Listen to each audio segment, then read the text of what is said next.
అందరికీ వందనాలండి. సంఘంలో అందరికీ ప్రతి ఒక్కరికి కూడా మీ పేరు పేరున అందరికీ కూడా వందనాలు తెలియజేసుకుంటున్నాను. హ్మ్. ఈ వీడియో చేత్తకి చిన్న కారణం ఉందండి.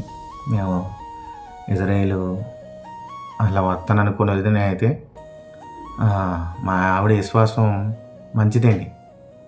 ఎలాగంటే నేను నమ్మలేదు. ఢిల్లీ వెళ్తే కూడా 30,000 మా దగ్గర లేవు. లేకపోయినా సరే నేను దేవుడిని భారం వేసుకున్నాను, నువ్వు వెళ్ళిపో బావా, నీకెందుకు, మాకు దేవుడు చేస్తాడు కార్యాలని అంది. అక్కడికే నేను ప్రార్థిస్తాను, ప్రార్థన చేసుకుంటాను, బైబిల్ చదువుతాను. కానీ నేను ఎక్కడో కొద్దిగా వెనకబడ్డాను. కానీ మా ఆవిడ అలాగే విశ్వాసంతో ఉండి ఇతరనక పగలనక ఏడుతో ప్రార్థన చేసి నేను నమ్మను, నా దేవుడు నన్ను మోసం చేయడు అని విశ్వాసంగా నమ్మి చేసిన అందుకు ఫలితం తగ్గింది. మాకు ఇజ్రాయేల్ వస్తాడు. ఇంకోటి ఏంటంటే మమ్మల్ని ఇజ్రాయేల్ వచ్చేలా చేస్తాకి సురేష్ అన్ని కారణం. ఫస్ట్ అన్నయ్య తీసుకెళ్ళి పలానా నల్లి డేవిడ్ గారు అని ఒక అన్నయ్య ఉన్నాడు, అన్ని ద్వారా వెళ్ళని చెప్పేసి మమ్మల్ని తీసుకెళ్ళి ఆయనకి అప్పు చెప్పాడు. మొత్తం 10 లక్షలు కట్టామండి. 10 లక్షలు కూడా ఎలా కట్టామంటే రోజు కన్నీటి ప్రార్థన మా ఆవిడ, అంత విశ్వాసం ప్రార్థన. నేను నమ్మలేదు నిజంగా దేవుడు సహాయం చేస్తాడా అని. నేనైతే కొద్దిగా వెనకపడ్డాను, కానీ మా ఆవిడైతే విశ్వాసంతో చాలా నమ్మి ప్రార్థన చేసింది. ఆ ప్రార్థన తగ్గ ఫలితం ఈరోజు నేను ఇజ్రాయేల్లో ఉన్నాను. ముందుగా మా సుమ్మకి నేను కృతజ్ఞత చెల్లించుకున్నాను. ఎందుకంటే నేను నిజంగా విశ్వాసంతో నమ్మలే. మా సుమ నమ్మింది, విశ్వాసంతో నమ్మింది కాబట్టి ఈరోజు సక్సెస్గా ఇజ్రాయేల్ వచ్చే కారణం జరిగింది. తర్వాత ఏంటంటే మాకు డబ్బులు సహాయం చేసింది ముందుగా మా మరదలో చాలా హెల్ప్ చేసింది. మా తోడు రాంబాబు వీళ్ళిద్దరికి కూడా కృతజ్ఞతలు నేను చెల్లించుకున్నాను మనస్ఫూర్తిగా. తర్వాత ఏంటంటే ఇంకా ఇచ్చారండి, చాలామంది ఇచ్చారు. 1,50,000, 20,000, 30,000, 10 కూడా తీసుకున్నాం. ఎందుకంటే అంత అత్యవసరం పడ్డదా మాకు, తీసుకున్నాం. కానీ ఏదేమైనా దేవుడు నా యందు నిజంగా నమ్మనందుకు విశ్వాసంగా మమ్మల్ని ఇక్కడ ఇజ్రాయేల్ తీసుకొచ్చి మాకు చాలా మంచి పని చేశాడు దేవుడు. నేనైతే దేవుడిని ఎప్పటికీ ఇడబాయను కూడా విశ్వాసంతో నమ్మి నేను ప్రార్థన చేసుకుంటున్నాను. డైలీ 2 అధ్యాయాలు చదువుకొని ప్రార్థన చేసుకుంటున్నాను. అలాగే ఉమ్మని కూడా వందనాలు చెప్పాలండి. ఎందుకంటే ఉమ్మని కూడా సహకరించి ఉమ్మని కూడా డబ్బులు ఇచ్చారు. ఉమ్మని డబ్బులు కూడా అలాగే అట్లకి మొత్తం ఏర్పాటు చేసుకున్నాం. ఏదేమైనా సరే దేవుడు మా యందు దయవించి మా కుటుంబాన్ని దీవించి మమ్మల్ని ఇజ్రాయేల్ తీసుకొచ్చినందుకు నిజంగా మేము సంతోషిస్తున్నాం. మరి ముఖ్యంగా ఏంటంటే సురేష్ అన్నకి మీకు వందనాలు నిజంగా. ఎందుకంటే ఈరోజు మేము ఇజ్రాయేల్ వచ్చి ఉంటాకి నిజంగా మీరే కారణం. మీరు మా ఆవిడ విశ్వాసంతో నిజంగా చెప్పారు, తమ్ముడు నువ్వు వెళ్తావని నువ్వు చెప్పారు, మీరు చెప్పారు, సుమాలా చెప్పింది. మా మొదలు కూడా అలాగంది, నువ్వు వెళ్తావు బాబా, ఖచ్చితంగా వెళ్తావని చెప్పింది. నేను ఖచ్చితంగా వచ్చాను.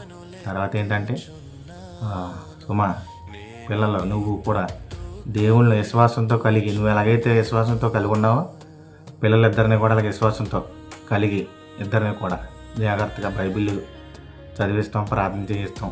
చక్కగా ఆదివారం చర్చికి వెళ్తాం మానకుండా. ఓకేనా? ఇది మనస్ఫూర్తిగా మీకు నేను ఈ వీడియో తెలియజేస్తున్నాను. ఎందుకంటే దేవుళ్ళు లేకపోతే మనం ఏది కూడా మన వల్ల అవ్వదు, చేయలేం, చేసి సిచ్యువేషన్ కాదు. కానీ దేవుడు మనందు నిజంగా చాలా కృతజ్ఞత కలిగించారు. నేను ఆయన మర్చిపోను. ఖచ్చితంగా ఆయనకి తగ్గ పనులు నేను చేస్తాను. అందరికీ వందనాలండి. వందనాలు తెలియజేసుకుంటూ నేను ఈ వీడియో ఆపుతున్నాను. తర్వాత ఏంటంటే చిన్న రిక్వెస్ట్ అండి, నువ్వు స్ట్రాంగ్గా చదవాలి. ఓకేనా? ఎంజాయ్లు కాదు, ఫ్రెండ్స్ కాదు. తర్వాత రక్షిత నువ్వు కూడా, మీరు ఇద్దరు చక్కగా చదువుకోండి, మీ గోల్ నెరవేర్చుకోండి. ఫ్రెండ్స్తో తక్కువ ఉండండి, దేవుని సహాయం ఎక్కువ చేయండి. తర్వాత తమ్ముళ్ళు ఇద్దరు కూడా మీరు ప్రార్థన చేసుకుంటే తమ్ముళ్ళిద్దరిని కేకేయండి. వాళ్ళ పిన్ని రాపోయినా తమ్ముళ్ళిద్దరిని కేకేసి చక్కగా మీటింగ్ ఏర్పాటు చేసుకుని చక్కగా ప్రార్థన పెట్టుకుని చక్కగా వాళ్ళకు కూడా దేవుని నడవడికల్లో నడిపేలాగా సుమా మెయిన్ నువ్వు కేర్ తీసుకో. నలుగురు విషయంలో కేర్ తీసుకుని చక్కగా వాళ్ళని ఖచ్చితంగా బైబిల్లో బాగా ఆరితేరిపోయేలాగా చేయమని నేను కోరుకుంటున్నాను మనస్ఫూర్తిగా. ఎందుకంటే విశ్వాసంతో నువ్వు ప్రార్థన చేసింది ఇక్కడ దాకా నేను వచ్చి ఇంత ఇజ్రాయేల్లో నేను ఉంటున్నానంటే కారణం నువ్వు అన్నయ్య. ఓకేనా? జాగ్రత్త. నిన్ను పుట్టినరోజు శుభాకాంక్షలు. ఓకేనా? జాగ్రత్తగా చదువుకో, జాబ్ చేయి. నేను 2 ఇయర్స్లో వస్తాను, కలుద్దాం. ఫ్యామిలీ అందరూ కలుద్దాం, చర్చిలో మీటింగ్ పెట్టించుకుందాం, చక్కగా అందరూ కలిసి ఉందాం. బాయ్. మంచిదండి.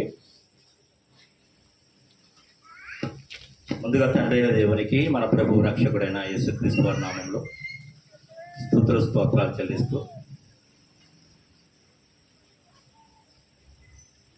దేవుడు నానిబాబు గారి ఇంట్లో చేసిన మేలును బట్టి స్తుతిస్తూ చేరువచ్చిన మరి సంఘస్థులకు, శ్రేయభిలాషులకు, బంధుమిత్రులకు అందరికీ కూడా క్రీస్తు నామంలో శుభాభివందనములు. ఒక వాక్య భాగాన్ని చదువుకుని ప్రార్థన చేసుకుందాం.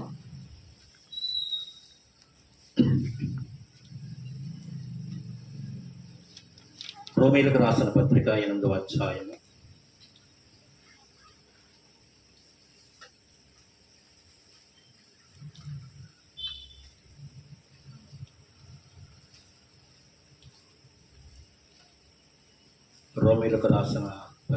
8వ అధ్యాయము 28 నుంచి 28, 29, 30 వచనాలు చదువుకుని,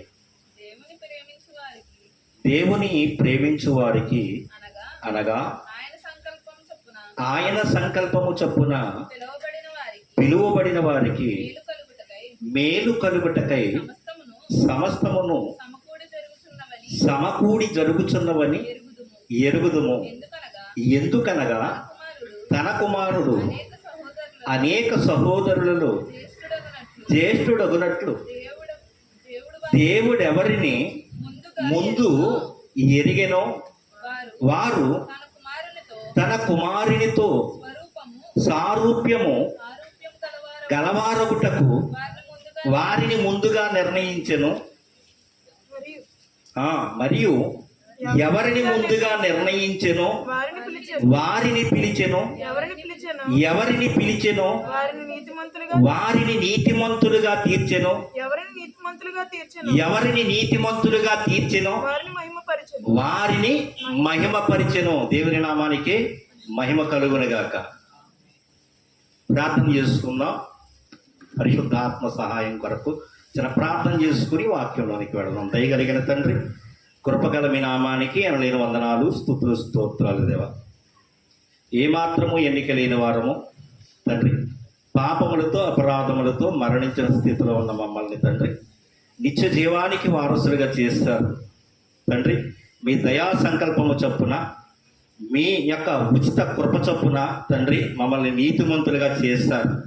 యేసుక్రీస్తు ప్రభువు వారు కలువరి శిలువలో కార్చిన ఆ అమూల్యమైన రక్తము ద్వారా మమ్మల్ని నీతిమంతులుగా చేసి మీ బిడ్డలుగా చేసుకుని మిమ్మల్ని తండ్రి అని పిలిచే యోగ్యతనిచ్చి మీరుండే రాజ్యానికి రావడానికి తండ్రి మాకు ఇచ్చిన కృపంతటిని బట్టి తండ్రి కృతజ్ఞతాస్తుతులు. దేవ, నానిబాబు గారింట మీరు చేసిన మేలును బట్టి, మాకు కుటుంబంలో మీరు చేసిన తండ్రి కృపను బట్టి తండ్రి కృతజ్ఞతాస్తుతులు చెల్లిస్తున్నాము.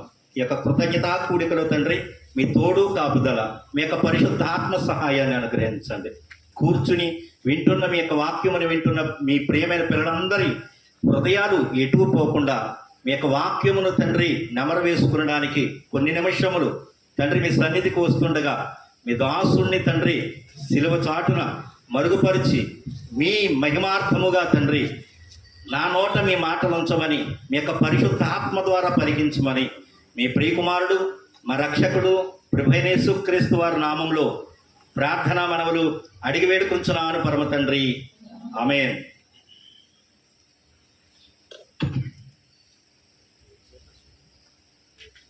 అపోస్తలుడైన పౌలు గారు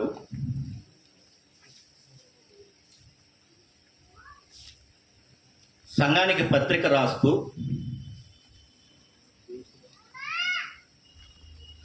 చెబుతున్న మాటలు ఏమిటి అని మనం ఆలోచన చేస్తే గనక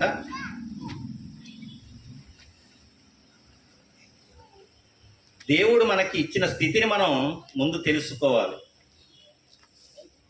ఎరిగి ఉండాలి. దేవుడు మనల్ని ఎంతలా ప్రేమిస్తున్నాడో మనకు అర్థమైతే మనం కూడా ఆయన్ని ప్రేమించడానికి అవకాశం ఉంటుంది. ప్రేమైన వారు, మనం చదువుకున్న వాక్య భాగంలోనికి వెళ్ళి చదవగలిగితే దేవుని ప్రేమించు వారికి అంటున్నాడు. అంటే సంఘములో చేర్చబడిన వారు ఎవరిని ప్రేమిస్తున్నారు? దేవుని ప్రేమిస్తున్నారట. మనమే మొట్టమొదటిగా ప్రేమించామా? దేవుడు మొట్టమొదటిగా ప్రేమించాడు మనల్ని? దేవుడే మొదట మనల్ని ప్రేమించాడు గనక మనం ఆయన్ని ప్రేమించడానికి అవకాశం దొరికింది. దేవుని ప్రేమించు వారికి అనగా ఆయన సంకల్పము చొప్పున పిలువబడిన వారికి. ఒక సంకల్పం చేసుకున్నాడు ఆయన. ఈ యొక్క భూమికి పునాది వేయబడక మునిపే దేవుడు అనాది కాలంలో యేసుక్రీస్తు ద్వారా ప్రతి ఒక్కరిని, భూమి మీద ఉన్న వారిని అందరినీ, ఆదాము ద్వారా శపింపబడిన వారిని, ఆదాము ద్వారా మరణానికి వెళ్ళిపోయిన వారిని నిత్య జీవానికి తీసుకురావాలని ఎప్పుడు తలంపు కలిగి ఉన్నాడు ఈయన? మన పరలోకపు తండ్రి ఎప్పుడు ఆశ కలిగి ఉన్నాడు? భూమికి పునాది వేయబడక మునిపే యేసుక్రీస్తునందు మనల్ని అందరినీ పిల్లలుగా చేసుకుని మనల్ని హత్తుకోవాలని ఆయన ఆశ కలిగి ఉన్నాడట. అదే చెబుతున్నాడు ఇక్కడ. అనగా ఆయన సంకల్పము చొప్పున పిలువబడిన వారికి మేలు కలుగుటకై. ఎందుకు పిలిచాడు మనల్ని? మేలు చేయడానికి. తల్లిదండ్రులు పిల్లలకు మేలు చేయడానికైనా ఉండేది భూమి మీద? మేలు చేయడానికే. అలాగే మన పరలోకపు తండ్రి కూడా మనకు యేసుక్రీస్తునందు నిత్య జీవం ఇవ్వాలని, మేలు చెయ్యాలని కోరిక కలిగి ఆయన పిలుచుకున్నాడట మనందరినీ. ప్రియమైన వాళ్ళారా, ఈ పిలుపు కానీ, ఈ యొక్క సంకల్పం కానీ, దేవుని యొక్క ఉద్దేశం కానీ, దేవుని యొక్క ప్రేమ కానీ, దేవుని యొక్క కృప కానీ అర్థం కాకుండా ఏం చేస్తున్నామంటే మేము ఇంకా శాపములో ఉన్నామేమో అనే ఆలోచన చేస్తుంది క్రైస్తవ సమాజం. దేవుడు బాధపడతాడు మనల్ని చూస్తే. యేసుక్రీస్తు రక్తములో నిన్ను శుద్ధీకరించి పవిత్రునిగా చేస్తే నీ ఆలోచన ఏమిటి అని మన గురించి బాధపడతాడు. ప్రియమైన వాళ్ళ, ఈ లోకపు తల్లిదండ్రులే రొట్టెనడిగితే రాతినివ్వరు, చేపనడిగితే పామునివ్వరు. మరి పరలోకపు తండ్రి ఎలాంటి వాడట? అంతకంటే ఉన్నతమైన వాడు. ఆత్మలకు తండ్రి పరలోకంలో ఉన్నాడు. నిన్ను నన్ను పోషించడానికి, నీకు కావలసిన వాటన్నిటిని ఇవ్వడానికి, నిన్ను క్రమశిక్షణలో పెట్టడానికి, నీవు ఆయన పైన ఆధారపడి జీవించడానికి అలాంటి ఆలోచనలు, ప్రణాళికలన్నీ కలిగి యేసుక్రీస్తుని లోకానికి పంపించాడు. ఈ భూమి మీద ఉన్న అన్యజనులందరూ యేసుక్రీస్తు ద్వారా ఆశీర్వదించబడాలని దేవుడు కోరిక కలిగి ఉన్నాడు. ప్రియమైన వారులారా, ఈ యొక్క సువార్తను ఎవరికైనా చెబుతుంటే ఏమనుకుంటున్నారంటే యేసుక్రీస్తు అంటే పాపులకు రక్షకుడు కదండి, పాపం చేసిన వారికే కదా ఆయన రక్తం అవసరం అనే మాటలు తెలియజేస్తున్నారు. ఎందుకంటే యేసుక్రీస్తుని ఎరిగిన వారే మేము ఇంకా పాపులము అనుకుంటున్నప్పుడు, ఇంకా పాపాల్లో జీవిస్తున్నప్పుడు మరి పరిశుద్ధత గురించి వారికి ఎట్లా అర్థమవుతుంది చెప్పండి? యేసుక్రీస్తు రక్తంలో కడగబడిన ఒక వ్యక్తి నీతిమంతుడిగా తీర్చబడ్డాడన్న సంగతి మరిచిపోయి జీవిస్తున్నప్పుడు లోకానికి ఆ నీతిని గూర్చిన సాక్ష్యం ఎక్కడుంటుంది? ఎవరు తెలియజేయాలి? దేవుని మహిమను గూర్చి ఎవరు ఈ లోకానికి తెలియజేసేది? మనమే కదండి. యేసు ముందుగా మనల్ని ఎందుకు పిలుచుకున్నాడంటే అనేకులను క్రీస్తు వద్దకు నడిపించడానికి మనల్ని ఈ యొక్క పిలుపులోనికి తీసుకొచ్చాడు ప్రియమైన వారు. అదే చెబుతున్నాడు, మేలు కలుగుటకై సమస్తమును సమకూడి జరుగుతున్నవని ఎరుగుదుము. ఎందుకనగా చెబుతున్నాడు, కారణం చెబుతున్నాడు. ఎందుకనగా తన కుమారుడు అనేక సహోదరులలో జ్యేష్ఠుడగునట్లు. ఆయన జ్యేష్ఠ పుత్రుడు, మరణించి తిరిగి లేవడంలో కూడా ప్రథమ ఫలముగా ఉన్నాడట. దేవుడెవరిని ముందుగా ఎరిగెను, వారు తన కుమారునితో సారూప్యము గలవారొకటకు. మనందరిని ఎందుకు ఎన్నుకున్నాడట? కుమారునితో సారూప్యము. ఆయన యొక్క లక్షణాలు ఎలా ఉన్నాయో అలాగ నువ్వు కూడా మారడానికి యేసుక్రీస్తులోనికి వచ్చావు. మా దేవుడు గొప్పవాడు, పరిశుద్ధుడు అని ప్రార్థన చేయడమే కాదు, యేసుక్రీస్తుకు తగినట్లుగా నీ జీవితం నా జీవితం ఉండాలని దేవుడు కోరుకుని పరిశుద్ధులుగా చేశాడు. నిన్ను నన్ను యేసుక్రీస్తు రక్తంలో కడిగి పవిత్రులుగా చేశాడు. ప్రియమైన వాళ్ళారా, చూడండి 30వ వచనం మనం చూస్తే కనుక, మరియు ఎవరిని ముందుగా నిర్ణయించినో. ఇదంతా ఏమనుకుంటాం మనం? ఒక మనిషి రక్షింపబడడానికి గల కారణం ఏమనుకుంటాం? ఎవరో ఒకరి కారణం అనుకుంటాం, కానీ కాదండి. పరలోకంలో ఉన్న తండ్రి మనల్ని నిర్ణయించుకున్నాడు. మన తల్లి గర్భములు రూపింపబడక మునిపే మనల్ని నిర్ణయించుకున్నాడు. యేసుక్రీస్తునందు ఈ కుమారుణ్ణి నేను కనాలి అని. పడిపోతాము. చూడండి, నిర్ణయించెను, వారిని పిలిచెను, మరియు ఎవరిని ముందుగా నిర్ణయించుకున్నాడట. మనల్ని ముందుగా నిర్ణయించుకుని ఏం చేశాడు? పిలిచాడట. ఎవరిని పిలిచెనో వారిని ఏం చేశాడు? నీతిమంతులుగా తీర్చాడా? నీతిమంతులు అవుతున్నావా? ఇంకా యేసుక్రీస్తునందు ఎవరైతే విశ్వాసం ఉంచుతున్నారో వారు నీతిమంతులుగా తీర్చబడ్డారు. వారిని దేవుడు మహిమపరిచాడని చెబుతున్నాడు. ప్రియమైన వాళ్ళని చూడండి. నెక్స్ట్, ఎవరిని నీతిమంతులుగా తీర్చెనో వారిని మహిమపరిచెను. దేవుడు మహిమపరిచాడట. మన మహిమ మనకు అర్థం కావడం లేదు, మన గొప్పతనం మనకు అర్థం కావడం లేదు. క్రైస్తవుడు అంటే లోకానికి ఒక చిన్న చూపు ఉండొచ్చేమో, కానీ దేవుని కుమారుడిగా నీకు నువ్వు ఉంచుకోవలసిన బాధ్యత ఏమిటి అంటే, నేను పరలోకంలో ఉన్న తండ్రి అయిన దేవునికి కుమారుణ్ణి, ఆయనకు తగినట్లుగా నేను జీవించాలి అనే ఒక నిర్ణయంలో నేను జీవించాలి. ప్రియ సహోదరి సహోదరులారా, దేవుని యొక్క ఆవేదన ఏమిటో తెలుసా? ఎందుకు నిర్ణయించుకున్నాడు దేవుడు తెలుసా? నిన్ను నన్ను యేసుక్రీస్తు సారూప్యంలోనికి మార్చాలని. ఒక్కరోజున జరిగేది కాదండి ఇది. నీతిమంతులుగా మారడానికి ప్రయత్నం చేస్తున్నారు చాలా మంది. యేసుక్రీస్తు రక్తంలో కడగబడిన తర్వాత మళ్ళీ మేము నీతిమంతులం అవ్వాలని ఆ యొక్క ఆలోచన చేస్తున్నారు, కానీ క్రీస్తులాగా మారాలి అనే ఆలోచన లేదండి. ప్రియమైన వల్ల ఇంతకీ ఆయన దేవుని ప్రేమించు వారికి అన్నాడు కదా. ఇంతకీ మనం దేవుణ్ణి ప్రేమిస్తున్నామా? ప్రతి ఆదివారం ఎక్కడికి వెళ్తున్నాం? మందిరానికి వెళుతున్నాం. యేసుక్రీస్తుని రక్షకుడిగా అంగీకరించాం, బాప్తీసం తీసుకున్నాం, రక్షణలో ఉన్నాం. ప్రతి ఆదివారం ఏం చేస్తున్నాం? మనం మందిరానికి వెళుతున్నాం. అలాగైతే ఆయన్ని ప్రేమించినట్ల ఇంకెలాగైతే మనం దేవుణ్ణి ప్రేమించినట్లు అని మనం చూడగలిగితే కనుక, దేవుని ఇదన్నీ సమకూడి జరగాలి. మన విషయాలన్నీ కూడా సమకూడి జరగాలంటే దేవుని ప్రేమించు వారికి అన్నాడు అక్కడ.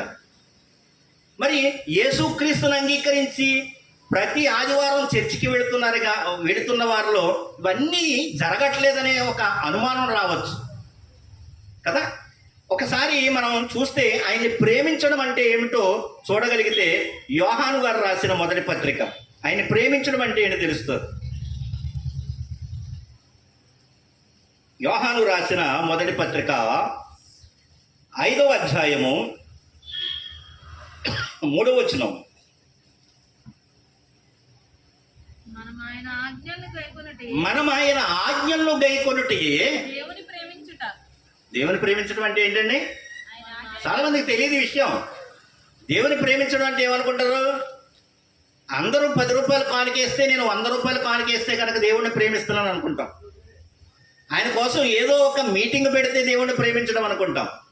ఆయన కోసం సువార్త ప్రకటించేస్తే దేవుణ్ణి ప్రేమించడం అనుకుంటాం. అవన్నీ బాధ్యతలండి, బాధ్యతలు. ఒక తల్లిదండ్రులను ప్రేమించడం అంటే ఏంటో తెలుసండి? ఆ తల్లిదండ్రుల మాటకు లోబడడం. నానిబాబు మరి ఇజ్రాయెల్ వెళ్ళాడు. అక్కడ నుంచి ఫోన్ కాల్ వస్తున్నప్పుడు ఏం చేయాలి? వీళ్ళు రిసీవ్ చేసుకుని ఆ మాటల ప్రకారం వీళ్ళు ఇక్కడ జీవిస్తూ ఉండాలి. మా నాన్న లేడు కదా, ఎక్కడో ఉన్నాడని ఆ బిడ్డలు వాళ్ళ ఇష్టం వచ్చినట్టు జీవించడానికి లేదు. ఎందుకు? ఆ శరీరాన్ని ఇచ్చిన తల్లిదండ్రులు ఎందుకు అసలు ఈ యొక్క దేశాన్ని విడిచిపెట్టి ఆ దేశానికి వెళ్ళి కష్టపడవలసిన పరిస్థితి ఏమిటి? వాళ్ళ లేమిలో అప్పు చేసుకుని లక్షల రూపాయలు ఖర్చు పెట్టుకుని ఆ దేశం వెళ్ళవలసిన పరిస్థితి ఎందుకు? బిడ్డలకు ఏమివ్వడానికి? ఈవుల్ని ఇవ్వడానికి, వారికి కావలసిన అవసరతలన్నిటినీ తీర్చడానికి. ఈ లోకపు తల్లిదండ్రులకే ఇంత మమకారం ఉన్నప్పుడు, ఇంత ప్రేమ ఉన్నప్పుడు, ఆత్మలకు తండ్రి పరలోకంలో ఉన్న ఆ పరలోకపు తండ్రి మనల్ని ఎంతలా ప్రేమిస్తున్నాడో మనకు అర్థం కాక ఇంకా లోకంలో జీవించడానికి ఇష్టపడుతున్నారు క్రైస్తవుల ప్రియమైన వాళ్ళ. దేవుని ప్రేమ ఎప్పుడైతే అర్థమవుతుందో అప్పుడు దేవునికి కనెక్ట్ అయిపోతామండి. ఎవరికంటే ఎక్కువ ప్రేమించమన్నాడు? నీ భార్య బిడ్డల కంటే ఎక్కువగా ప్రేమించమన్నాడా? నీ శరీరానికంటే ఎక్కువగా దేవుణ్ణి ప్రేమించాలి. మనం ఆదివారం వెళుతున్నాం, మందిరానికి వెళుతున్నాం, ఆ యొక్క పాస్టర్ గారు చెప్పిన వాక్యాన్ని వింటున్నాం అని అనుకుంటున్నాం, కానీ దేవుడు చెప్పినట్టుగా జీవిస్తున్నామా లేదా అనే ఒక భావన మనలో ఉంటుందా? దేవునితో మమేకమై ఉంటున్నామా? దేవునికి రోజు ప్రార్థన చేసుకుంటున్నామా లేదా అని ఆలోచన కలిగి ఉండాలి ప్రియమైన వాళ్ళ. యేసుక్రీస్తు ప్రభుల వారితో శిష్యులు 12 మంది ఉన్నప్పుడు అందులో ఒక శిష్యుడు మట్టుకి బాగా రియాక్ట్ అయ్యేవాడు. ప్రతి విషయంలోనూ యేసుక్రీస్తును ప్రశ్నలు అడగడంలో కానీ, దేన్నైనా ఆయన పొందుకోవడంలో కానీ ఇది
ప్రధాన యాజకుని దాసుని కొట్టి వాని చెవి తెగ నరికెను.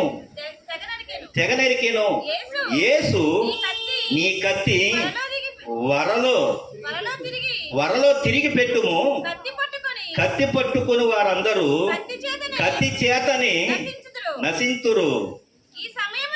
ఈ సమయమున నేను నా తండ్రిని వేడుకొనలేననియు వేడుకుని ఎడల ఆయన 12 సేనాయోహముల కంటే ఎక్కువ మంది దూతలను ఇప్పుడే నాకు పంపడనియు నీవు అనుకునుచున్నావా? పేతురు, ఏమనుకుంటున్నావు? అసలు నా గురించి ఏమనుకుంటున్నావయ్యా? ఎన్నాడు ప్రయాణం అండి? 3.5 సంవత్సరాలు. అంటే ఈయన వెళ్ళిపోతున్నాడు, సిలువుకి వెళ్ళిపోయే సమయంలో జరిగిన సిచ్యువేషన్ ఇది. అంటే ప్రభు అర్థమయ్యాడా?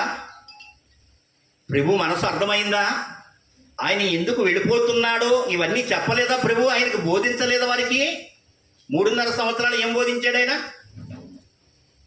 గొర్రెల కాపరిని కొట్టెదరు, గొర్రెలన్నీ చెదిరిపోతాయి, నాకు హింస రాబోతుంది అని ముందుగా చెప్పాడా లేదా? ఆయనకి వారందరికీ, శిష్యులందరికీ నేర్పించాడు, బోధించాడు. ముందుగా ఆయనకి జరగబోయే సంగతులన్నింటిని గురించి ఆయన ముందుగా వారికి బోధించేశాడు.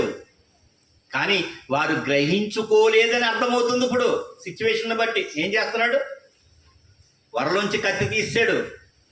మా గురువు గారిని పట్టుకోవడానికి వచ్చారా అని తెగ నరికేస్తాడు చెవిని. అది ఆయనకి ఇష్టమా? అంటే దేవునికి ఏది ఇష్టమో, ఏది కష్టమో, ఏది మంచిదో, ఏది చెడ్డదో, ప్రభువుకి ఏది ఇష్టమో ఇంకా ఎరగలేకపోయారు 3.5 సంవత్సరాలు ప్రయాణం చేసిన తర్వాత. ఈ రోజున క్రైస్తవులు కూడా మేము 20 సంవత్సరాలు అయిందండి దేవుణ్ణి నమ్ముకుని, 10 సంవత్సరాలు అయిందండి, 5 సంవత్సరాలు అయిందండి దేవుణ్ణి వెంబడిస్తున్నామని అనుకుంటున్నాము. కానీ దేవుడు చెప్పిన ప్రణాళిక చప్పున మనం జీవిస్తున్నామా అనేది ఎవరికి వారుగా మనం ప్రశ్న వేసుకోవాలి. ప్రియమైన వారు, ఈ యొక్క భాగం ప్రతి సువార్థికుడు రాయడం జరిగింది. లోకా సువార్తల యొక్క సిచ్యువేషన్ గురించి చూద్దాం రండి ఒకసారి. లూకా సువార్త 22వ అధ్యాయం.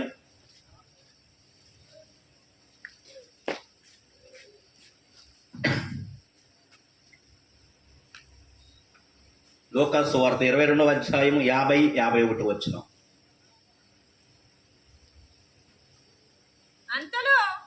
అంతలో వారిలో ఒకడు ప్రధాన యాజకుని దాసుని కొట్టి వాని కుడి చెవి తెగ నరికెను. అయితే యేసు ఈ మట్టుకు తాళుడని చెప్పి వాని చెవి ముట్టి బాగు చేసిన. పేతురు, ఆగు. ఆవేశం వచ్చేస్తుంది పేతురుకి. ప్రభువుని తీసుకెళ్ళిపోతున్నారు, వెళ్ళిపోతున్నాడు. మాలో ఉన్నవా ఒక్కడే ముద్దు పెట్టి అప్పగించేస్తున్నాడు. వీళ్ళందరూ దేంతో వచ్చేసారట? సంఖ్యలతో, బుదియలతో వచ్చేసారు. ప్రభువుని తీసుకెళ్ళిపోతున్నారనే ఒక ఆవేశం అయితే ఉంది. ప్రభువు చెప్పిన బోధన ఏం చేశాడు? మరిచిపోయాడు. నేను వెళ్ళబోతున్నాను, నన్ను శిక్షిస్తారు అక్రమార్కులని ముందుగా చెప్పలేదా ప్రభువు? ఆ జరిగే సిచ్యువేషన్ వచ్చేసరికి ఏమైపోయాడు? పేతురు మరిచిపోతున్నాడు విషయాలను. ప్రభువు పట్టబడిపోయాడనే ఒక ఆలోచనతో, ఆవేదనతో చెయ్యకూడని ఒక కార్యాన్ని చేశాడు. నెమ్మడించు పేతురు, కంగారు పడకు, వద్దు అని చెబుతున్నాడు. నేను కోరుకుంటే పరలోకం నుండి సైన్యమే దిగిపోతుంది, ఏమనుకుంటున్నావని చెబుతున్నాడు. ఇదంతా నేను భరించడానికే వచ్చానయ్యా ఈ లోకానికి. ఈ ఉమ్మువేతలు, కొరడా దెబ్బలు, ఈ సిలువని అన్నిటినీ భరించడానికే నేను ఈ లోకానికి వచ్చాను కదా అని ముందు వారికి బోధించాడు. ఆ బోధనంతటిని ఏం చేశారు? వాళ్ళు మర్చిపోతున్నారు. ఈ రోజున క్రైస్తవులు కూడా అంతేనండి. ఏదైతే దేవుడు విశ్రాంతినిస్తాను రండి అని యేసుక్రీస్తు ద్వారా పలుకుతున్నాడో ఆ విశ్రాంతిని పొందకుండా జీవిస్తున్నారు ప్రతి ఒక్కరూ కూడా. దేవుడు ప్రతి ఒక్క సమస్య నుంచి నన్ను బయటకు తీసుకురాగలడని నమ్మలేకపోతున్నారు. మన భారాలను మనమే మోసుకుంటున్నాం. మన యొక్క భారాలను ఇంకా పెంచుకుంటూ ఉంటున్నాం. లోకస్తులకి మనకి వ్యత్యాసం ఏమిటో చెప్పండి ఒకసారి. లోకంలో ఉన్న వాడికి భారాలు ఉన్నాయి, మనకి భారాలు ఉన్నాయి. వాళ్ళకి మనకి వ్యత్యాసం ఏముంది అసలు? లేదు. యేసు క్రీస్తులో ఉన్నవాడు నిత్య జీవాన్ని అనుభవిస్తూ ఉండాలి, విశ్రాంతిని అనుభవిస్తూ ఉండాలి. దేవుణ్ణి మహిమపరిచే కుటుంబంగా, దేవుణ్ణి మహిమపరిచే సంఘముగా, దేవుణ్ణి మహిమపరిచే విశ్వాసులుగా జీవించాలని దేవుడు కోరుకుంటూ ఉన్నాడు. ప్రియమైన వాళ్ళ కోరుకుంటూ ఉన్నాడు. మత్తయి గారు రాసిన సువార్త 16వ అధ్యాయం. వాళ్ళకి బోధించాడో లేదో ఒక్కసారి అక్క వచ్చినాన్ని చూసుకుని ఎదరకు పెడదాం.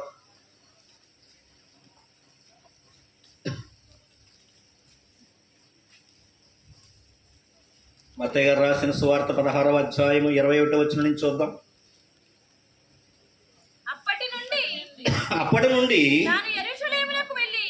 తాను యెరూషలేమునకు వెళ్ళి పెద్దల చేతను, ప్రధాన యాజకుల చేతను, శాస్త్రుల చేతను అనేక హింసలు పొంది చంపబడి 3వ దినమున లేచుట అగత్యమని యేసు తన శిష్యులకు తెలియజేయ మొదలు పెట్టగా పేతురు ఆయన చేయ పట్టుకుని, ప్రభువా అది నీకు దూరమగునుగాక, అది నీకెన్నడును కలుగదని ఆయనను గద్దింపసాగిన. ప్రభువునే గద్దించేసాడట. అలా ఏం చెప్తున్నా బోధ?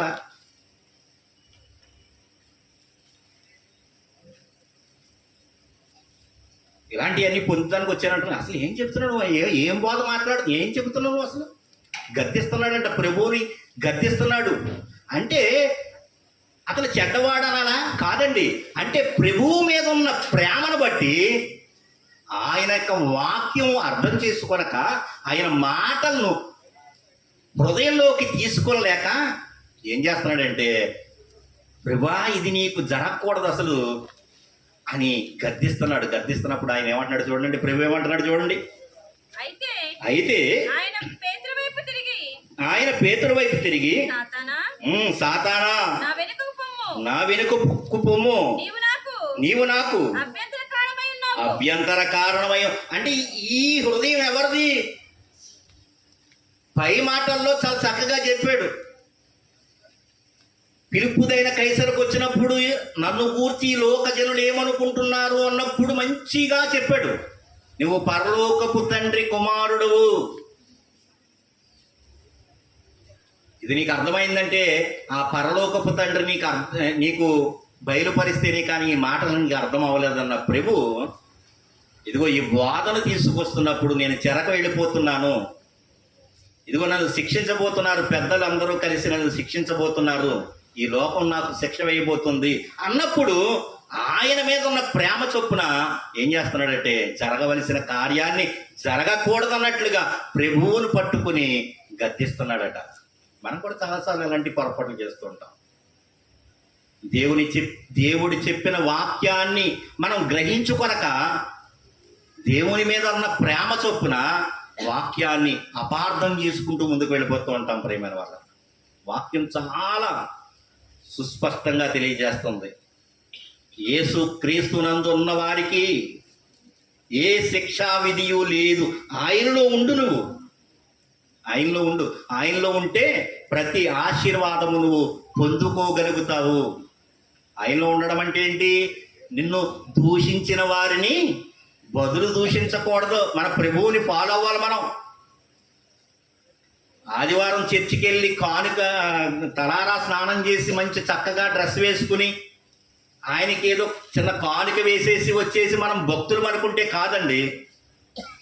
యేసుక్రీస్తు ఏ రకంగా అయితే జీవించమని చెప్పాడో ఆయన అడుగు జాడల్లో నడవడం, ఆయన చెప్పినట్లుగా జీవించడం అనేది చాలా ప్రాముఖ్యమైన విషయం. చాలా ప్రాముఖ్యమైన విషయం. ఆయన ఫాలో అవ్వాలి. మనం ఆయనే ఫాలో అవ్వాలి. హెబ్రీయులకు రాసిన పత్రిక ఆ ప్రభువు మనసు మనకు అర్థమైతే కనుక ఆయన ఎలా ఫాలో అవ్వాలో మనకి అర్థమవుతుంది. ప్రియమైన వాళ్ళ అర్థమవుతుంది. లోకము ఎందుకు మనల్ని ద్వేషిస్తుంది? యేసుక్రీస్తు ప్రభువు వారి భూమి మీద ఉన్నట్టు చెప్పాడు. తండ్రి అనే దేవుడు వీరికి తెలియదు గనక మనల్ని ద్వేషిస్తారు అని చెప్పాడు ముందు. హెబ్రీయులకు రాసిన పత్రిక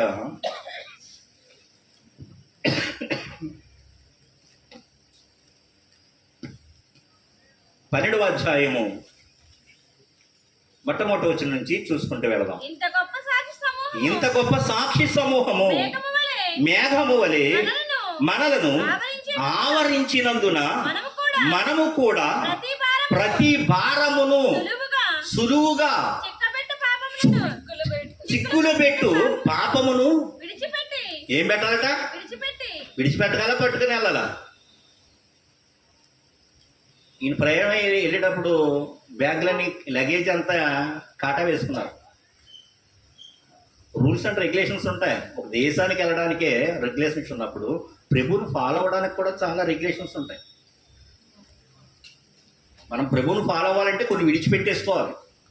ఆయన చెబుతున్నాడు. ఆయన మనమేమంటాం? అవన్నీ విడిచిపెట్టేసుకుంటే మరి అన్నీ ప్రభువు మోస్తాడా అంటే మనం విడిచిపెట్టేసిన భారాలన్నీ ఎవరు మొయ్యాలి అని మన ఆలోచన. ప్రభువు మొయ్యాలి కదండి. ప్రపంచవ్యాప్తంగా అందరి భారాలు వదిలేసి ఆయన మీద ఎట్టేస్తే మొయ్యగలడా అన్న భావన చాలామంది. మరి అందరి పాపాలు ఆయన మొయ్యలేదా? కలువరి సిలువలో యేసుక్రీస్తు చెయ్యి ఎందుకు విడిచిపెట్టేశాడు పరలోకపు తండ్రి? మన పాపములన్నీ ఆయనకు కమ్మివేసినప్పుడు పరలోకపు తండ్రి ఆయనను చెయ్యను విడిచిపెట్టినట్టుగా మనకు అర్థమవుతుంది. మరి ప్రపంచ ప్రజలందరి పాపమే ఆయన భరించినప్పుడు, ఆ పాపానికి ప్రతిగా నీకు నీతిని అనుగ్రహించినప్పుడు, నీకున్న భారాలను నువ్వే ఎందుకు మోసుకోవాలనుకుంటున్నావో ఒకసారి ఆలోచన చేయండి. నువ్వే మోసుకోవాలన్నప్పుడు ఆయన ఇప్పుడు కలగజేసుకోడు. ఇంత గొప్ప సాక్షి సమూహము మేఘము వలె మనలను ఆవరించినందున మనము కూడా ప్రతి భారమును ప్రతిదీ అనడా కొన్ని వదిలేసి కొన్ని ప్రభువు మీద పెట్టాలా? విడిచిపెట్టేయాలి భారాలన్నింటినీ. చాలా హ్యాపీగా జీవించాలి క్రైస్తవుడు అంటే.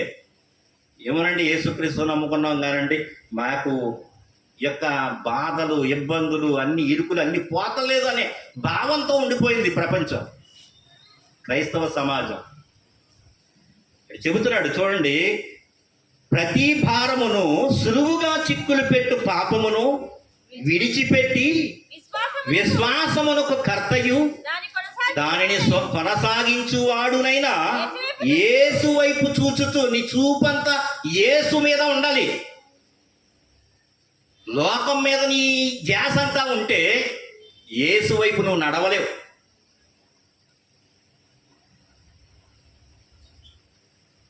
మన ధ్యాస అంతా ఎవరి మీద ఉండాలి? ప్రభువు పైనే ఉండాలి. ప్రభువు పైనే ఉండాలి ప్రియమైన వాళ్ళ. అది చెప్తున్నాడు చూడండి, మన ఎదుట చిక్కులు పెట్టు పాపము విశ్వాసమునకు కర్తయు దానిని కొనసాగించువాడునైనా యేసు వైపు చూచుచు మన ఎదుట ఉంచబడిన పందెములో ఓపికతో పరిగెత్తుదము. ఎందుకు ఓపికతో పరిగెట్టాలో చెబుతున్నాడు, కారణం చెబుతున్నాడు. ఇక్కడ మన ప్రభువు గురించి మాట్లాడుతున్నాడు. ఇక్కడ ఏమన్నాడు చూడండి, ఆయన తన ఎదుట ఉంచబడిన ఆనందము కొరకై, అంటే పరలోకం కొరకై ఏం చేశాడట? అవమానమును నిర్లక్ష్య పెట్టి సిలువను సహించి దేవుని సింహాసనము యొక్క కుడి పార్శ్వమున ఆసీనుడై ఉన్నాడు. ఇంకా మీరు అలసట పడక అన్నాడా? అలసట పడిపోండి అన్నాడు. లోకంలో ఉన్నవారి కంటే మనకున్న ధన్యత ఏంటో తెలుసా అండి? కొన్ని కోట్ల రూపాయలు ఉన్నవాడికి కూడా ఇంత ఆనందం ఉండదండి. క్రైస్తవుడిగా మనకున్న ఆనందం వారికి ఉండదు. ఎందుకంటే నేను సంపాదించిన ధనమంతా ఒకడు లోకమంతయు సంపాదించినడు వానికేమి ప్రయోజనము అంటున్నాడు. లోకమంతా సంపాదించేసాడట. మనం ఎవరిని చూస్తాం? ఏదో ఒక దేశంలో పరిపాలకున్నో లేక కొంత ప్రాంతాన్నో కొంత భూభాగాన్నో ఏలుతున్న వాడిని చూస్తూ ఉంటాం. కానీ దేవుడు చక్కటి మాట రాయించాడు, ఒకడు లోకమంతటిని సంపాదించుకున్న ప్రయోజనం ఏముంది? జీవాన్ని కోల్పోయినప్పుడు మనకున్న ఆధిక్యత ఏమిటి? మనకున్న గొప్పతనం ఏమిటి? యేసు క్రీస్తులో మనం ఉన్నాము గనక మనం మరణిస్తే ఆయన నుండి లోకానికి మనల్ని తీసుకువెళ్ళడానికి రెండవ రాకడలో రాబోతున్నాడు. నీ కొరకు నా కొరకు మన ప్రభు అయిన యేసుక్రీస్తు వారు. ఈ యొక్క నిరీక్షణతో మనం జీవించాలి ప్రియమైన వాళ్ళ. చెబుతున్నాడు చూడండి, మీరు అలసట పడకయు మీ ప్రాణములు విసుకకయు ఉండునట్లు పాపాత్ములు తనకు వ్యతిరేకముగా చేసిన తిరస్కారమంతయు ఓర్చుకునిన ఆయనను తలంచుకోండి. మీరు పాపముతో పోరాడుటలో రక్తము కారునంతగా ఇంకా దానిని ఎదిరింపలేదు. మీకు అలాంటి సిచ్యువేషన్ ఏం రాలా. విశ్వాసంతో జీవించండి. ఎవరిని చూస్తూ వెళ్ళాలి ముందుకి? లోకాన్ని చూస్తున్నా, యేసుక్రీస్తుని చూస్తున్నా? యేసుక్రీస్తుని చూస్తే ప్రయాణం ముందుకు వెళ్ళిపోతుంది. లోకాన్ని చూస్తే పేతురు గారు సముద్రంలో పడిపోయినట్టుగా పడిపోతాం. వేసాడని 4 అడుగులు వేయలేదా పేతురు గారు? పేతురుగా ప్రభువైన యేసుక్రీస్తుని చూసిరా పేతురు అన్నప్పుడు అల్ప విశ్వాసి అన్నాడు ఆయన. అంటే మనలో ఒక విశ్వాసం అనేది కరువైపోయినప్పుడు మన జీవితము వెనకబడిపోతుందండి. ప్రభువులో నిరీక్షణ కోల్పోతాం. క్రైస్తవ జీవితానికి విశ్వాసము అనేది ఒక ఫ్యూయల్ లాంటిది. ఒక కొత్త కారు కొనుక్కున్నారు. ఒక 10 లక్షలు, 50 లక్షలు, లేకపోతే ₹1 కోటి పెట్టి కొనుక్కోవచ్చు కారు. ఎంత పెట్టుకున్నా దానిలో ఉండవలసింది ఏంటి? ఎదరక నడవడానికి పెట్రోల్ ఉండాలి, లేకపోతే డీజిల్ ఉండాలి. ₹10 లక్షల లేదా ₹1 కోటి కారు ఏం గొప్పతనం ఏమీ లేదు. అలాగే ప్రభువునందు ఉన్న మనకి విశ్రాంతి దొరకాలి అంటే ఇదిగో సులువుగా చిక్కులు పెట్టు పాపమును మనం విడిచిపెట్టేయాలట. ప్రతి భారమును మనం విడిచిపెట్టాలట. ఏమంటే చాలా భారాలు ఎక్కువైపోతాయండి యేసుక్రీస్తు నమ్ముకున్న తర్వాత. ప్రభువుని నమ్ముకొని ముందే బెటర్ అండి. ప్రభువుని నమ్ముకున్న తర్వాత ఎక్కువైపోయినాయి అని ఆలోచన చేయొద్దు. యేసుక్రీస్తు ప్రభువారు నీ కొరకు నా కొరకు ఎందుకు ప్రాణం పెట్టాడు తెలుసా అండి? విశ్రాంతిని ఇవ్వడానికి. ఈ రోజుకి ఇశ్రాయేలీలు ప్రత్యర్థులతో యుద్ధం చేస్తున్నారంటే కారణం ఏంటో తెలుసా అండి? ఆ యూదులు యేసుక్రీస్తుని అంగీకరించకే వారు ఇంకా యుద్ధాల్లో మగ్గిపోతూ ఉన్నారు. ప్రశాంతత లేదు వారి జీవితాలకు. ప్రభువైన యేసుక్రీస్తు వారు ఈ లోకానికి వచ్చారన్న సంగతే వారు లేఖనాలను పరిశోధన చేయక ఈ యుగ సంబంధమైన దేవత వారి మనోనేత్రములకు ఏం కలగజేసిందట? అవిశ్వాసులైన వారి మనోనేత్రములకు గ్రుడ్డితనం కలగజేసేస్తుంది. ఈ రోజున ఇశ్రాయేలీలు విశ్రాంతి పొందలేకపోతున్నారంటే కారణం పాలు తేనెలు ప్రవహించే దేశానికి తీసుకువెళ్ళి వారికి నెమ్మదినివ్వాలని దేవుడు అనుకున్నాడు. కానీ వారు నెమ్మదిలో విశ్రాంతిలో ఇదే హెబ్రీ పత్రిక 4వ అధ్యాయం 3వ అధ్యాయంలో మాట్లాడతాడు. వారు విశ్రాంతిని పొందుకోలేదు అంటున్నాడు. విశ్రాంతిని పొందుకోలేదు అంటున్నాడు ప్రియమైన వారు.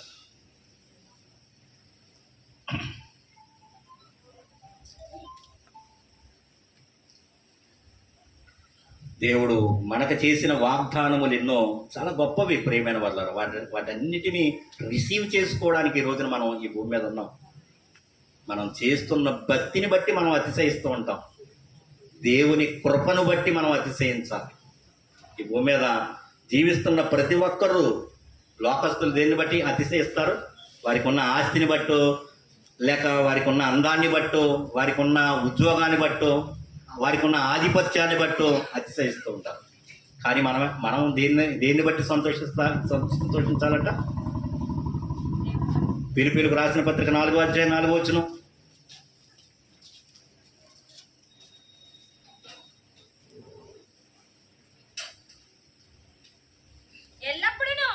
ఫిలిప్పీయులకు రాసిన పత్రిక 4వ అధ్యాయం 4వ వచనం. ఎల్లప్పుడూ ప్రభువునందు ఆనందించుడి. మరలా చెప్పుదును ఆనందించుడి. ప్రభువునందే ఆనందించాలి. నీ ఆనందం అంతా ప్రభువునందే ఆనందించాలి. నా పక్కవాడికి ఏముంది ఏమి లేదు, నాకేముంది ఏమి లేదు, ఇవన్నీ కాదండి. ఆయన బోధనలు జ్ఞాపకం చేసుకోండి. మత్తయి గారు రాసిన సువార్త 5వ అధ్యాయం దగ్గర నుంచి ఒక 8వ అధ్యాయం వరకు కూడా ఆయన ప్రసంగించిన మాటలు చాలా ప్రాముఖ్యమైనవి క్రైస్తవ సమాజానికి. రేపటిని గురించిన చింత నీకెందుకు అంటున్నాడు ప్రభు. రేపటి గురించి అసలు ఆలోచించకు. ఎందుకంటే మనము ఈ రోజు వారమే, రేపటి వారం కాదు. మనం ఎంత ఎప్పటికేస్తాం ప్రణాళికలు? ఎప్పటికో వేస్తామండి, ఎప్పటికే వేస్తాం. మన యొక్క ఆలోచనలన్నీ అవన్నీ తారుమారైపోతూ ఉంటాయి ప్రియమైన వల్ల. దేవుడు మన గురించి సంకల్పించాడని ఒక ఉద్దేశంతో ఆయన చేతిలో మన జీవితాన్ని పెడితే మనల్ని ఎక్కడ కూర్చోబెట్టాలో అక్కడ కూర్చోబెడతాడు. మనల్ని ఎక్కడికి నడిపించాలో అక్కడికి నడిపిస్తాడు. యోసేపు జీవితం అన్నదమ్ములు అన్నదమ్ముల ద్వారా అమ్మబడిపోయినప్పుడు, బానిసగా వెళ్ళిపోయినప్పుడు ఆయన విశ్వాస జీవితం మంచిది కనుక దేవుడు రాజుతో సమానంగా కూర్చోబెట్టేశాడు. ప్రియమైన వాళ్ళ, రాజుతో సమానంగా కూర్చోబెట్టాడు.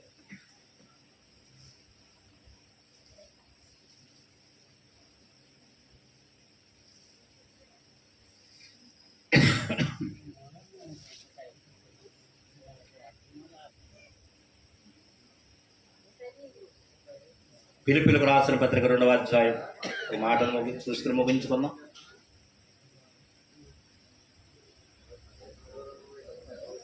యేసుక్రీస్తు ఎందుకు వచ్చాడు ఈ లోకానికి? ఆ తిరిగిన శిష్యులకి ఎప్పుడు అర్థమైందంటే ఆయన ప్రభువైన యేసుక్రీస్తు వారు మరణించి సమాధి చేయబడి 3వ దినాన తిరిగి లేచిన తర్వాత వారి విశ్వాసం అనేది సంపూర్ణంగా వారు విశ్వసించగలిగారు ప్రభువుని.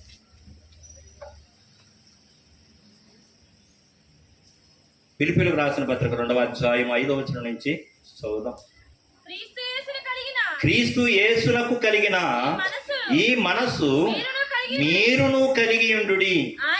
ఆయన దేవుని స్వరూపము కలిగిన వాడయ్యుండి దేవునితో సమానముగా ఉండుట విడిచిపెట్టకూడని భాగ్యమని ఎంచుకొనలేదు గాని మనుషుని పోలికగా పుట్టి దాసుని స్వరూపము ధరించుకుని తన్ను తానే రిక్తునిగా చేసుకొనెను.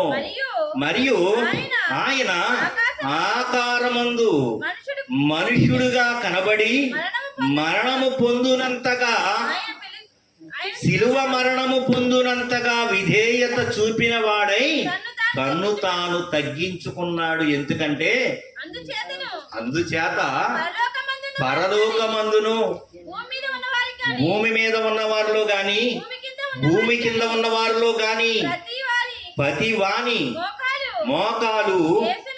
మోకాలును యేసు నామమును వంగునట్లును ప్రతి వాని నాలుకయు తండ్రి అయిన దేవుని మహిమార్థమై యేసు క్రీస్తు ప్రభువని ఒప్పుకొనున్నట్లును దేవుడు ఆయనను అధికముగా హెచ్చించెను. హెచ్చించాడు ఆయన్ని? హెచ్చించలేదా? దేవుని కొరకు జీవిస్తే, దేవుణ్ణి ప్రేమిస్తే నిన్ను నన్ను కూడా దేవుడు ఆశీర్వదిస్తాడు, హెచ్చిస్తాడు. దానికంటే ముందుగా మనం చదువుకున్న వాక్య భాగంలో దేవుడు ఎవరిని ముందుగా నిర్ణయించెనో వారిని నీతిమంతులుగా తీర్చెను. ఎవరినైతే నీతిమంతులుగా తీర్చెనో వారిని యేసుక్రీస్తు సారూప్యం గలవారవడానికే చేసుకున్నాడట. వారందరినీ దేవుడు మహిమపరిచాడు అని చెబుతున్నాడు. ఈ యొక్క విషయం తెలియక ఇంకా ఏం చేస్తున్నారంటే క్రైస్తవులు, నేను మళ్ళీ నీతిమంతులు అవ్వాలనే పరుగులాట్లో ఉన్నారు. మన ప్రయాణం ఏమిటి అంటే నీతిమంతులు అవ్వడానికి కాదు ప్రయాణం, నీతిమంతులుగా ఆల్రెడీ చేశాడు దేవుడు. పరిశుద్ధులు పరిపూర్ణులు అవ్వాలి, క్రీస్తులాగా మారడానికి మన పరిచర్య ధర్మం జరుగుతుంది. యేసు క్రీస్తు ద్వారా ఈ మాటలన్నీ మన వినికిడిలో దేవుడు దీవించి ఆశీర్వదించునుగాక. ఆమేన్.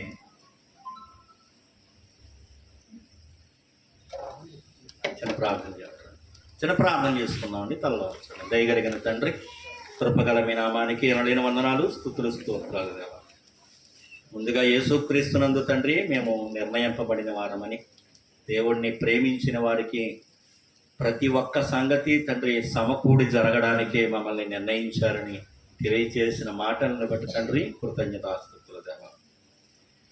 తండ్రి పేతురు గారు 3.5 సంవత్సరములు మీతో తిరిగినను తండ్రి మీ మీద ప్రభు అయిన యేసుక్రీస్తు వారి మీద ఉన్న ప్రేమ చొప్పున ఆయన వెళ్ళబోయే ఆ యొక్క శిలువ యాగానికి ముందుగా ఆటంకముగా ఉన్నట్లుగా ఉన్నది. కానీ ఆయన మనసెరుగక, ఆయన వాక్కులను వినక, ఆయన ఒక వాక్యమును గ్రహించుకొనక యేసుక్రీస్తు మీద ప్రేమ చొప్పున వారు ఆ సంగతుల్ని ఆలోచించలేకపోయారు. ఈ రోజున కూడా క్రైస్తవులు అనుకుంటున్నా మేము కూడా చాలా వాటిల్లో తప్పిపోతూ తండ్రి యేసుక్రీస్తు చెప్పిన బోధన విధానం జీవించక లోకంలో పడిపోతూ ఉన్నారు. క్షమించండి, మీ రాజ్య వారసులుగా మమ్మల్ని చేశారు. ఇదిగో యేసుక్రీస్తునందు మాకు నిత్య జీవం ఇవ్వాలని మమ్మల్ని నీతిమంతులుగా చేశారు దేవా. మమ్మల్ని మహిమపరిచారు. అందుని బట్టి కృతజ్ఞతాస్తుతులు దేవా. మా యొక్క కుటుంబాలను తండ్రి మీరు దీవిస్తున్నారు, ఆశీర్వదిస్తున్నారు. మాకు కావలసిన ఈవులన్నిటినీ పరలోకము నుండి మీరు మాకు అనుగ్రహిస్తున్నారు. వాటినన్నిటినీ పొందుకొనడానికి ముందుగా మేము కుమారులము అని స్థిర నిర్ణయంతో ముందుకు కొనసాగే భాగ్యమును, సంపూర్ణమైన విశ్వాసమును మాకు అందరికీ అనుగ్రహించి మీరే మహిమ పొందమని తండ్రి ఈ మాటలు విన్న ప్రియమైన పిల్లలందరినీ దీవించండి, ఆశీర్వదించండి. మీ ప్రియకుమారుడు మా రక్షకుడు ప్రభువైన యేసుక్రీస్తు వారి నామములో ప్రార్థన మనవులు అడిగి వేడుకుంటున్నాను పరమ తండ్రి, ఆమేన్. అందరికీ వందనాలు. ఆ బిడ్డ కోసం ప్రార్థన చేద్దాం. కళ్ళు మూసుకొని చిన్న ప్రార్థన చేసుకుందాం. మహాపరిశుద్ధుడు అయిన మా ప్రియ పరలోకపు తండ్రి, నీ ఘనమైన నామమునకు వేలాది వందనములు, స్తోత్రములు తండ్రి. నాయన ఈ రాత్రికాల సమయం ముందు మమ్మల్ని ప్రేమించి మీ కుమారుని నిలబెట్టి కొన్ని మాటలు తెలియజేశారు. నాయన మేమంతా మా తండ్రి మీరు ఉండే లోకానికి రావడానికి సహాయించండి. ఆయన ఈరోజు ఆయన పుట్టినరోజు జరుపుకుంటున్నటువంటి వినతులను బట్టి ప్రార్థిస్తున్నాను. ఆయన మీరే తోడైని నడిపించండి. తన బ్రతికినంత కాలం నా తండ్రి నీ ఆలోచనలో, నీ భయభక్తుల్లో పెరగడానికి సహాయం అనుగ్రహించండి. చదువుతున్న చదువు విషయంలో తండ్రి, కుటుంబంలో పెద్దగా ఉన్న నా తండ్రి ఎవరితో ఎలా మాట్లాడాలో తండ్రి ప్రతీది కూడా మీరే నేర్పించండి. ఆయన జ్ఞానం కలిగిన బిడ్డగా చేయండి నా తండ్రి. లోకము భయంకరంగా ఉన్న పరిస్థితుల్లో నా తండ్రి నీ బిడ్డ లోకంలో చదవడానికి లోకంలో వెళ్తున్నప్పుడు మీరు తోడై నడిపించండి. ఆయన ఇచ్చిన తల్లిని బట్టి ఆయన, అలాగే దూరదేశంలో ఉన్న భర్తను తండ్రిని బట్టి ఆయన మీరే తోడై నడిపించండి తండ్రి. వారి కుటుంబాల్లో మీరు చక్కటి ఆయన ఆలోచన కలిగి ఉన్నారు. ఆయన ఎన్నో ఇబ్బందుల్లో, బాధల్లో ఉన్న వారిని నా తండ్రి లేపి నిలబెట్టి నా తండ్రి ఆయన మీరు తోడై ఉన్న విధమును బట్టి వేలాది వందనములు, స్తోత్రములు చెల్లించుకుంటున్నాం నా తండ్రి. ఆయన మా జీవితంలో ఒక రోజు, ఒక సంవత్సరం, ఒక నెల వెళ్ళిపోతుందంటే తండ్రి మా జీవితంలో సగం ఆయుస్సు అయిపోతుందన్న ఆలోచన కలిగి మేము బతకడానికి సాయం చేయండి. ఆయన తండ్రి ఇదిగోనైనా సందర్భంలో మరొకసారి నా తండ్రి వినూత్నం జ్ఞాపకం చేసుకోనండి. ప్రతి కుటుంబాన్ని దీవించి ఆశీర్వదించి మీరు మహిమ పొందమని ప్రియకుమారుడు మా రక్షకుడైన యేసుక్రీస్తు వారి పుణ్యనామంలో ఈ ప్రార్థనా మనవులు అడిగి పెట్టుకుంటున్నాం మా తండ్రి, ఆమేన్. ఆమేన్.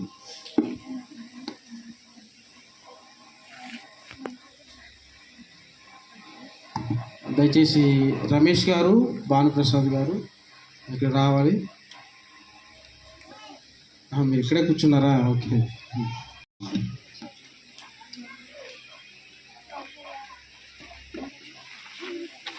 చేస్తున్నాను చేస్తున్నాను.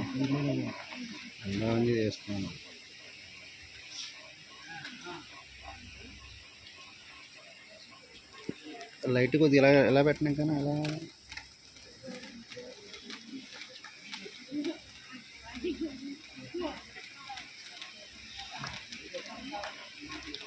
కేక్ కటింగ్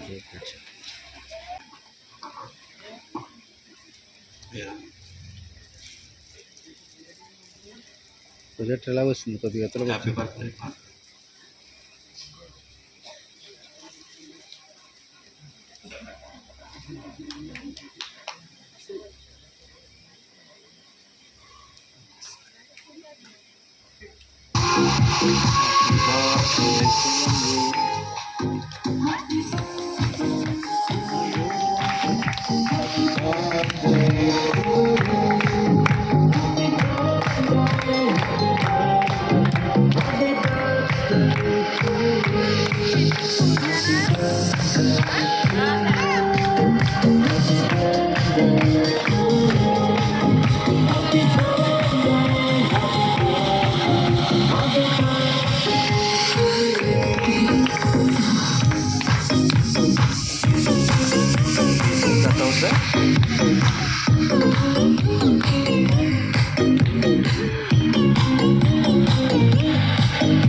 భోజనాలు సిద్ధపరిచండి అమ్మ, తొందరగా సమయం ఉంది.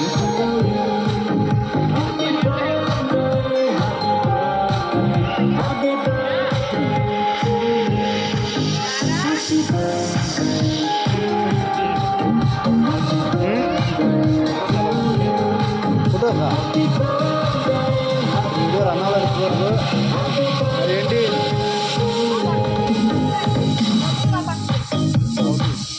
నాకు అవ్వదండి, నన్ను కంగారు పెడుతున్నా, నా చేయాలి నచ్చయిందా?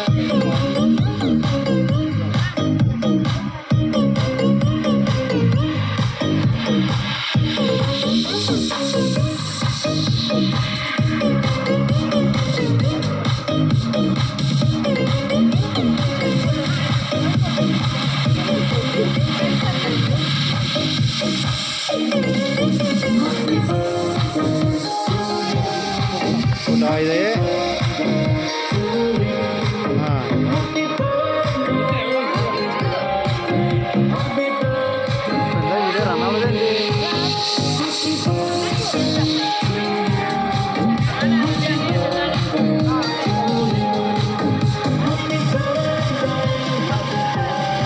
ఏమో ఇందులో ఆప్షన్ వల్ల మనకు తెలియదమ్మా, టచ్ చేయడం మరి టచ్ అయినట్టుంది.